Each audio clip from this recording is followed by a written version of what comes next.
संविधानर सुरक्षा लोकाभिमुखी सरकार जनहितकर कार्य को समाजर सबु स्तर लोकों निकटवर्ती करी सरकार को अधिक जनप्रिय कराइबा और समाजर निम्न स्तर में अवस्थान करुवा समस्त जनसाधारण सुविधा असुविधा और आवश्यकता एपरिकी प्रशासनिक अधिकारी मानकर निकटरे पहुंचाइबारे सांबादिक मानकु संविधानर चतुर्थ स्तंभ भाव में आशायित कराए।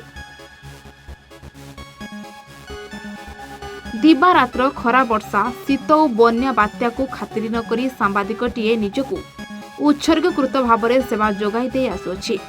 मात्र सांबादिकटीए साधारण मौलिक सुविधा सुजोगरू सदा सर्वदा वंचित होइथाय। तापाई ना अछि सामाजिक सुरक्षा ना आर्थिक सहायता।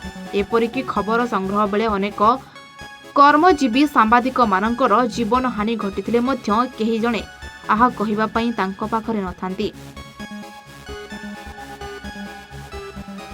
तेणु सांबादिक सुरक्षा आईन सांबादिक पेंशन योजना को यथाशीघ्र अनुमोदन करी आउ थरे समस्त सांबादिकंकर आस्थाभाजन हुअन्तु बोली कहिसेंती ओडिशा सांबादिक संघर भद्रक जिला सभापति तथा वरिष्ठ सांबादिक ज्ञानप्रकाश पाणी। मु हूँ ओडिशा सांबादिक संघर भद्रक जिलार आपणकर हूँ जिला सभापति ज्ञानप्रकाश पाणी। गोटे दाबीपत्र नवीन पट्टनायक मुख्यमंत्री एवं 5T अध्यक्ष जो आपणकर पांडियन सार पाखु जिलापाल द्वारा देइछु आज मेमोरेंडम तांको पाखु सकाळे जाइछि एवं एबे मो प्रेस मीट डाकिबार मुख्य कारण होछि सांबादिक मानकर अधिकार जो अधिकारटी सांबादिकर थाए से अधिकारटी रु आज सांबादिक माने ओडिसा रे वंचित होइछन्ति। सबु माळमाळ योजना कला बेले सांबादिकटी जे प्रकृत रे तांको योजना आगे करिवा कथा तांको पई किछि करि नाहांती।